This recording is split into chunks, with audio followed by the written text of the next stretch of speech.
Ecco che allora abbiamo Christian Modena, il primo classificato a questa gara non competitiva, comunque il primo a tagliare il traguardo del primo Night Trail di Rovereto organizzato da Gente Fuoristrada. Come ti è sembrato questo percorso? Il percorso è bellissimo, è molto duro perché viene tutto corso a ritmi alti, poi sapevo che dietro c'era Fabrizio che è un maratoneta fortissimo, quindi avevo paura di farmi riprendere, invece è andata bene. Ho amministrato un po', in salita sono andato via, è andata. Diamo modo un attimino di riprendere da questa gara direi abbastanza dura. Qual è stata la tua impressione di questo percorso? Carinissimo, bello, pompato, ma bellissimo, bello, simpatico. Ecco, allora ringraziamo anche, se ci dici il tuo nome? Silvano Fedele. Ringraziamo Silvano per le sue prime impressioni.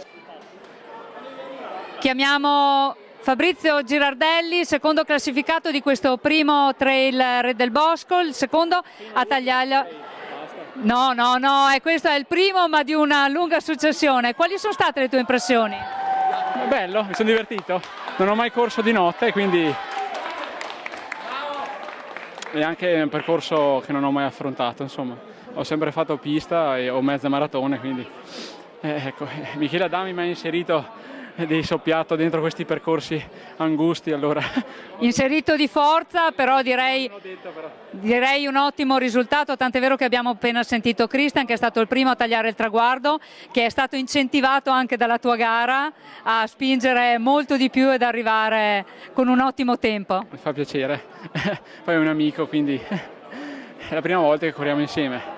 Ecco, Ringraziamo anche Fabrizio allora per questa impressione e ci rivediamo il prossimo anno. Forse. E siamo qui adesso con Mirella, il primo taglio del traguardo femminile di questa serata, e ci piacerebbe sapere anche le tue impressioni su questo percorso. Allora, prima di tutto un grazie caloroso al pubblico. Sembrava di essere alla Maratona di Firenze, veramente un saluto a tutti.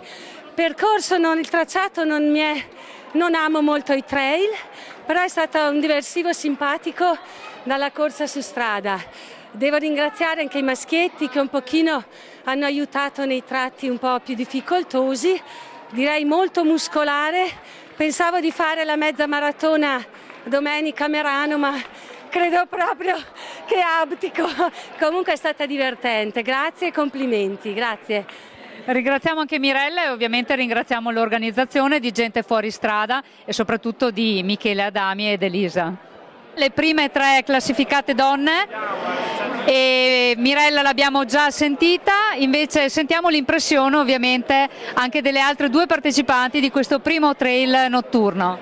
Allora io volevo dire che è stata una gara bellissima, a parte il risultato che comunque è soddisfacente, però molto molto bella, il percorso fantastico.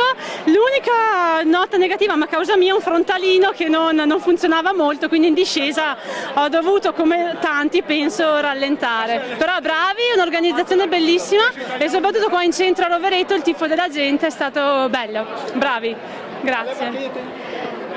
Ringraziamo Sabrina, ricordiamo che è seconda ad aver tagliato il traguardo, e sentiamo adesso le impressioni di Simonetta che si è piazzata subito dopo. Sì, direi bene, una bella gara, il percorso segnato molto bene, un'esperienza nuova per me notturna e appunto era la prima edizione, questo mi incuriosiva, direi che sono più che soddisfatta anche del risultato perché ho ripreso da poco a correre e dopo un infortunio, dunque soddisfatta. Bene, con massima... Aggiungiamo una nota, 3 ragazzine, notare bene. Ma ovviamente anche noi con massima soddisfazione presentiamo la notevole quota rosa di questa gara e siamo felicissimi soprattutto per la presenza femminile e come avete anche disputato questa gara. Noi facciamo parte tra l'altro della stessa squadra, Atletica Trento, quindi insomma mi faceva piacere farlo presente per la nostra società. Io non ho la canota perché non competitiva, non immaginavo. Comunque sappiamo che sono tutte e tre portacolori della stessa società. Vi ringraziamo e ovviamente speriamo di rivederci l'anno prossimo. Sicuramente. Grazie mille. Grazie a voi, grazie.